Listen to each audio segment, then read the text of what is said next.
and a very good evening to all of you. I hope all of you are preparing well for your exams. There are hardly 40 days left now for your CAT exam and the other upcoming MBA entrances also. So I believe you've been practicing enough, you've been solving your mocks, you've been solving your previous year question papers, right? So we are hopeful that everyone who's doing the hard work properly achieves the goal, and I'm really hopeful that you will all be acing in this upcoming exam, right? So in today's live we will be discussing about RC's reading comprehension, which has the maximum bulk of the percentage, or let's say maximum questions come from reading comprehension section in almost all the MBA entrances, especially CAT. 16 questions from RC's itself, reading comprehension, and the rest of the paper's orientation is also reading comprehension. Why? Because if you talk about sentence rearrangement, that is para jumbles, misfit or para summary, each and every type of question itself demands your command over the language, you understanding the language, critically analyzing it and deducing your conclusions, inferences from the given texts, right? So that's true. We all understand and we all feel that we've been studying in English medium school. We all know how to deal with reading comprehension. But where does the problem arise? The problem arises when the RCs are subject specific. When we see that jargon in the RC which we do not know about, which we are unfamiliar with.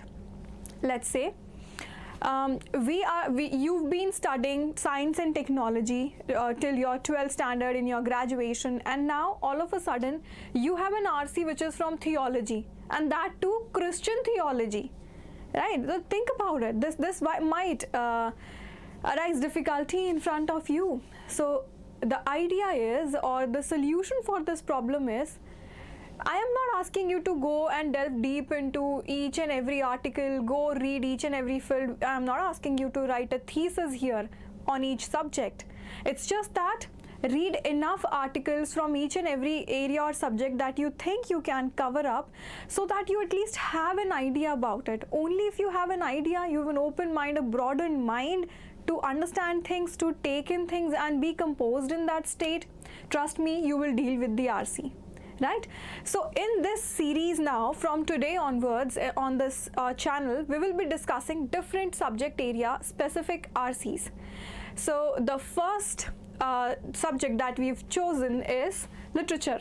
What better than literature if we are talking about reading comprehension and English language, right? So here I would like to write a very famous quote, which is,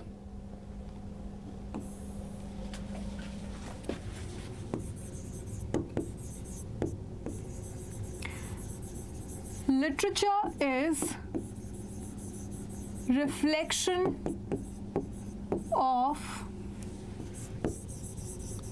human experiences. Isn't that true? So whenever we think what literature is, it's not like science, it's not like mathematics, we are not solving problems here, we are not experimenting anything, then what is the purpose of literature? What people think is, it's just stories. But no, it's much more than that. And trust me, if you've gained hold over literature, you are going to gain hold over psychology, sociology, philosophy, history, anthropology, human cultures, each and every topic. So they've been very intricately, let's say woven together. It's like a web. If you understand, or if you have a hold over one subject, it is definitely somewhere going to help you with the other subject also. Literature is one such subject which has all the dialogues in the written form, in the oral form, in every other form, which has stories related to human experiences. It beautifies our life, it elevates us, because we tend to look at the world with a different perspective if we are well read, if we've read fiction, drama, right? Because those were the people who excelled in their time, who understood their surrounding better, who understood the human nature better, and on the basis of that they wrote something. So one thing before starting this lecture, what we should know about literary writings or literary passages is, most of the time, because it is the let's say it's the aesthetic form of art, or it's the writer tries to beautify the language. Most of the time the writer will be using many literary devices and figurative speech. So do not take each and every line and word literally. You cannot take literal meaning. You have to understand this is literature. Maybe the excerpt is from a poetry, maybe it is from fiction. He is trying to draw analogies with situation. He is trying to explain his point by using different imagery or metaphor or simile, right? So keep your mind very open about this before going for a literary passage, that you don't have to take each and every word literally. Try to find out the figurative meaning of it, the figurative relevance of that word in the passage. Right, with that, let's move on. Let's see what can we understand, what kind of skill set do we need, what kind of questions do we get from literature. And I hope after looking at this video, after going through the slides, I believe this is going to help you if we particularly talk about literary devices. But yes, there are other subject specific areas coming your way. So stay tuned with our channel and keep watching these lives. It's gonna be helpful now. Just 40 days are left. It would hardly take you 20 minutes to sit and relax and see, okay, this can also be the way to understand things, right? So why are RCs challenging? The first thing, the passages cover diverse fields like social science, natural sciences, economics, politics, sociology, history, technology, etc. So worry not, you do not need to have any prior knowledge of all these subjects to be able to handle these passages. See, no prior knowledge as such is required. We are not asking you to go for a PhD in English literature, to go for a PhD in sociology. It's just that you should have basic knowledge of each and every subject. So having some familiarity with the various subject areas can facilitate comprehension and make your task easier. And this is what we are going to try to do today, to familiarize you with the literary passages and some important terms. So different subject areas can be social sciences, natural sciences, humanities and business, if we look at the picture in a broad way. But under this there are sub areas. In social sciences there can be a passage from history, anthropology. Anthropology is the study of mankind. Sociology, study of society and culture, government. In natural sciences there may be a passage from biology, physics, chemistry, astronomy and botany. In humanities it covers art, music, literature and philosophy. And in business you may get articles on economics. On accounts you may get an article from newspaper Economic Times editorial, right? So what we have to do is, in these few days we have to diversify our reading. So try to identify the area of the following RC. What subject area do you think this RC belongs to? Take your time, read it and make your guesses in the chat box.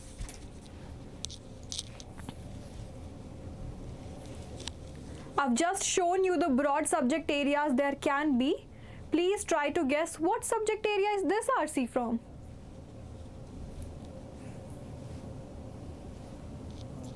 And you'll see the importance of jargon, how certain subject specific word can pose difficulty.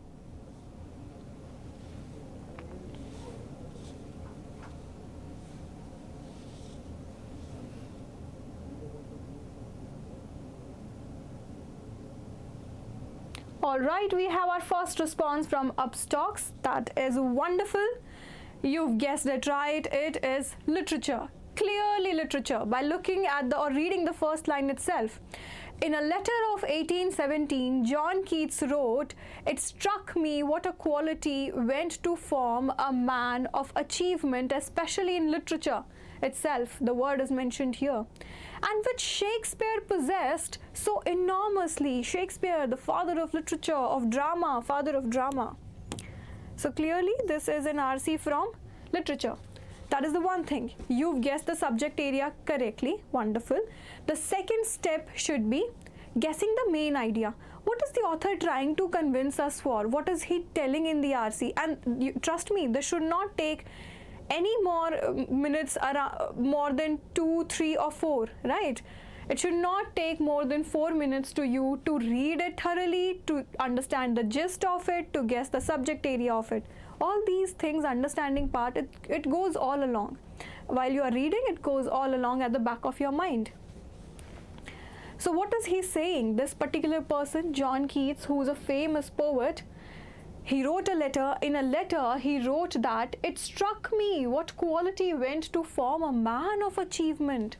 Now he is wondering about the qualities that a man of achievement possesses, especially in literature, and which Shakespeare possessed. So this quality was possessed by Shakespeare. According to John Keats, Shakespeare had this quality, right? I mean, negative capability, jargon, guys, terminology, you see. This is where we face difficulties in subject-specific RCs. I'm sure people, those who are not from literary background, would not understand what negative capability is, right? This is the one thing. The second thing is, it's still not impossible to understand it, because the term has been explained in the passage itself. So do not fret about that the RC that you are seeing in the paper is from some other subject area, the one you are unfamiliar with. Just go on, read it once and you'll understand it. See now, what is he saying about this word, this term negative capability? I mean, negative capability. One thing, this negative capability is a quality. He is counting it as a quality. That is, now he's explaining it. When a man is capable of being in uncertainties, in mysteries, doubts, without any irritable reaching after fact and reason, one such man who has a quality like negative capability is not unnecessarily bothering about solving each and everything, asking for solution for each and everything. He is contented and happy in uncertainties, just as kids and children are when they watch fairy tales or fairy movies, listen to fairy tales. Do they ask you logic for it? No, they are completely contented. They're happy with those uncertainties. Even the things that are not possible in real life, they still believe those things, that story. So it's a quality to enjoy, to cherish, and to appreciate the aesthetics of literature. This quality should be possessed by a person, right? One thing in this quotation stands out, the notion that negative capability, the ability to hold complexities and ambiguity is not being sure about things, doubtful things, in mind without requiring a clear resolution, is the mark of true greatness. He's counting this quality as a greatness, especially, but not only in writers. Keats was arguing that negative capability is a quality desirable in all of us, the mark of the greatest in any field of endeavor. Later in the letter, Keats, see, I've been underlining these words because these are known as keywords. Whenever you are reading an RC, you cannot go and look for the meaning of each and every word. But yes, there are some keywords in each and every RC that helps you to find out the main idea, that gives you the gist about the inference or the conclusion, right? Later in the letter, in the same letter, Keats criticized. Who did he criticize? His peer Samuel Taylor, another poet. That poet, he wrote, would fail to discern a fine isolated verisimilitude. Listen carefully, guys. Now read carefully. These upcoming lines, they are a bit tricky. It's a quotation, obviously. A literary person, a scholarly person has written this in the quotation, so language is definitely hard.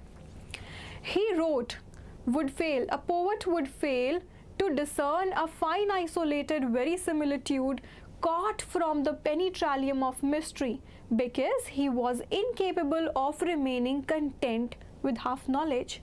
I know, it's difficult. Let's see how we understand this. The argument is that fine-grained, delicate verisimilitude, the word is again repeated. Verisimilitude is also an example of jargon. Jargon is area-specific vocabulary. In English and in literature and in languages, this word is used, but other people from science and commerce background, I believe, would have not heard it. right? The argument is that fine-grained, delicate verisimilitude can be captured from the most apparently mysterious context if only one has the eye to see it. Now this second, the last line is a continuation of the second last line. So when he says mysterious context, it means this penetralium of mystery is something related to mysterious things only, no? That we cannot comprehend. So the meaning of this line is discern is to find out, right? Try to find out or see it by the eyes. A poet who failed to discern a fine isolated is alone, right? Not lonely, it's alone, secluded.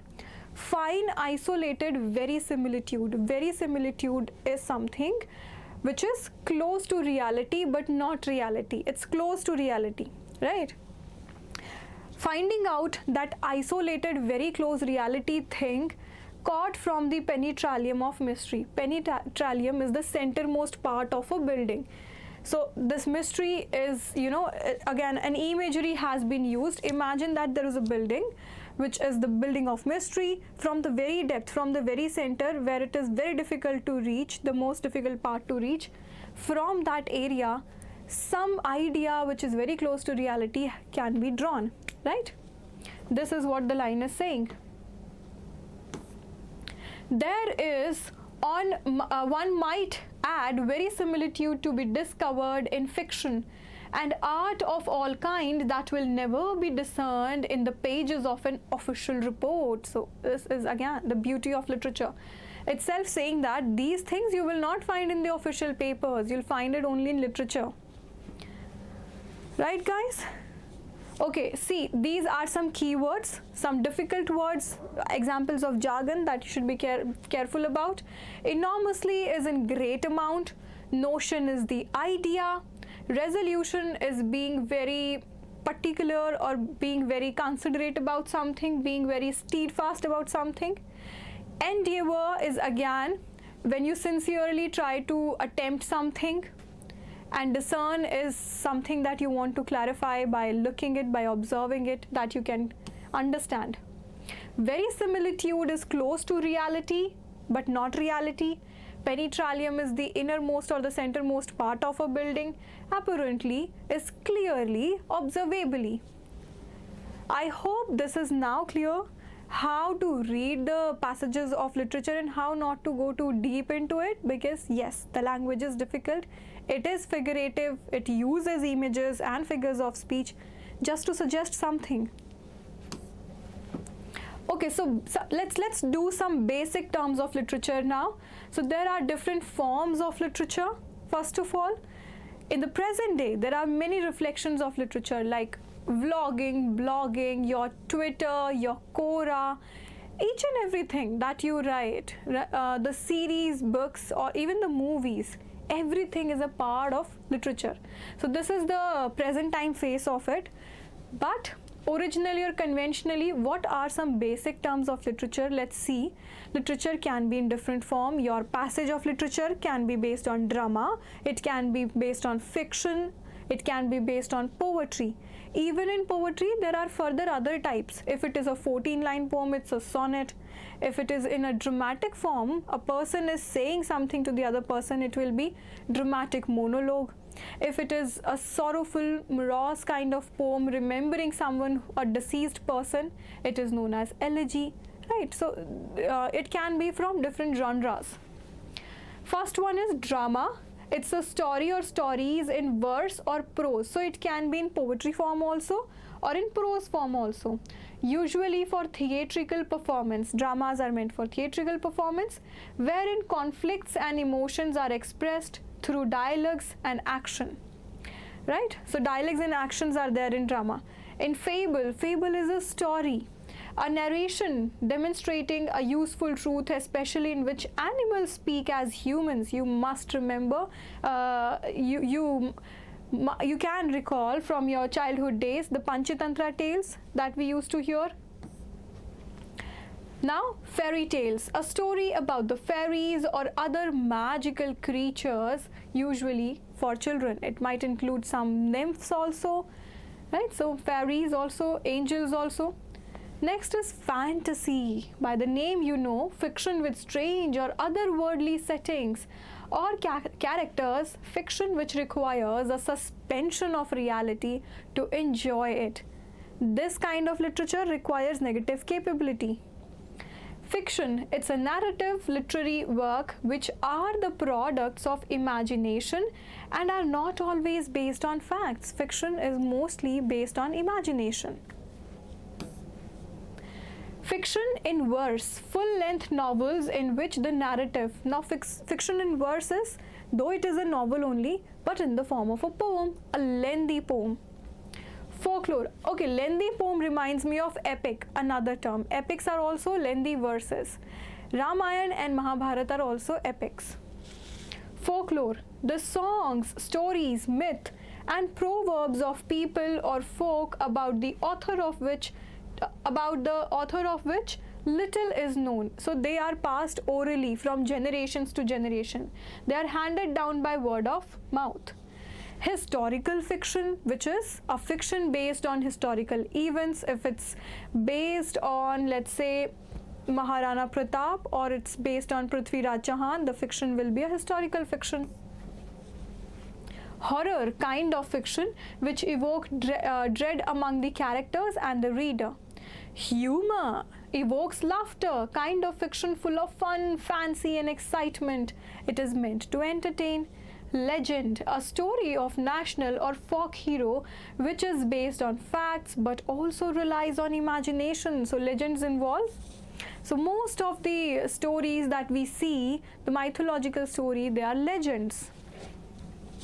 Mythology, a legend or traditional narrative based partly on historical event which reveals human behavior and natural phenomena by symbols, often pertain to actions of gods or demigods. Last is poetry. Poetry is a verse and a rhythmic writing with imagery that creates emotional response. It can further be divided into many types.